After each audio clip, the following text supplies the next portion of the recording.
नीतीश कुमार और तेजस्वी यादव की मुलाकात पर इतना बवाल क्यों मचा हुआ है? नीतीश कुमार से तेजस्वी यादव ने तो राजनीतिक रूप से मुलाकात की थी, ये मुद्दा आरक्षण का था, लेकिन इतना बवाल क्यों? इसके पीछे आखिर कारण क्या है? क्यों ये कहा जा रहा है कि फिर से सत्ता परिवर्तन होगा? क्यों ये कहा जा रहा है कि नीतीश कुमार और तेजस्वी यादव की जो मुलाकात है ये बेहद खास है? इसके पीछे कई कारण हैं। ये सब क्यों कहा जा रहा है? तो इस बात को समझना पड़ेगा, इसको अच्छे तरीके से जानना पड़ेगा कि ये बातें क्यों कही जा रही है। आखिर ये क्यों कहा जा रहा है कि ये मुलाकात यूं ही नहीं हो रहा है? आखिर क्यों कहा जा रहा है कि तेजस्वी यादव ने जब नीतीश कुमार से मुलाकात की तो बहुत चीज पे बातचीत हुई है, बहुत सारी बातचीत हुई है, ऐसी ऐसी बिंदुओं पर बातचीत हुई है कि जो आप समझ नहीं पाएंगे। हालांकि ये मुलाकात आरक्षण को लेकर था कि आरक्षण को 9वीं अनुसूची में शामिल किया जाए, लेकिन नीतीश कुमार ने समय क्यों दिया? मामला तो कोर्ट में है, और जब भी कोई भी मामला अगर कोर्ट पहुंचता है तो नीतीश कुमार उस पर अपनी टिप्पणी नहीं करते, उस पर बोलना नहीं चाहते। तो ये मामला फंसा कहाँ? क्यों नीतीश कुमार ने समय दिया तेजस्वी यादव से मिलने का? इस पर चर्चा तेज है, इस पर चर्चा हो रही है। और अब विस्तार से आप समझिएगा कि नीतीश कुमार ने तेजस्वी यादव से ये मुलाकात क्यों की। ये मुलाकात 3 तरीके से आप देख सकते हैं। पहला तरीका कि तेजस्वी यादव का बिहार भ्रमण, तेजस्वी यादव बिहार भ्रमण पर निकल रहे हैं और वो जनता के बीच जाने वाले हैं, और अगर नीतीश कुमार से उन्होंने जो समय मांगा उस पर नीतीश कुमार ने समय नहीं दिया होता तो वो जनता के बीच जाकर कहते कि हम तो आरक्षण के लिए, हम तो लोगों के हित के लिए नीतीश कुमार से मिलना चाहते थे, लेकिन उन्होंने समय ही नहीं दिया। हो सकता था कि 1-2 बात वो और ऐड ऑन उसमें करते। वो ये भी कहते कि जो जातीय जनगणना हुई उसके पर कितना काम हो रहा है, इसके लिए भी हम नीतीश कुमार से मिलना चाहते थे।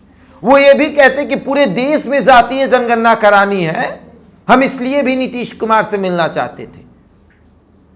हालांकि उन्होंने मिलने का समय नहीं दिया, तो नीतीश कुमार ने तेजस्वी यादव के पिच पर ही जाकर खेलना सही समझा। उन्होंने समझा कि ये पिच तेजस्वी ने तैयार की है और इस पिच पर हम जाकर खेल लेते हैं, और उन्होंने खेल लिया।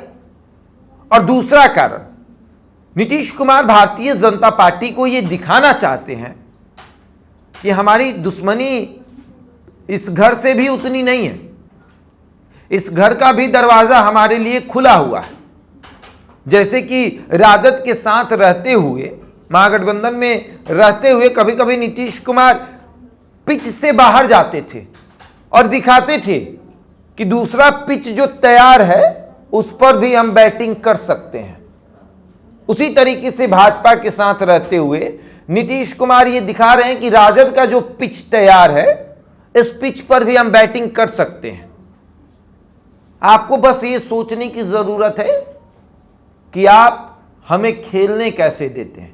अरे वो बचपन की कहानी, या फिर बचपन में आपने देखा होगा कि क्रिकेट होता है तो एक ऐसा सदस्य होता है जिसको अगर बैटिंग ना मिले तो वो भाग सा जाता है। वो दिखाता है कि कल हम तुम्हारे साथ नहीं खेलेंगे, कल हम पड़ोसी वाले जो गांव है उन लोगों के टीम के साथ खेलेंगे।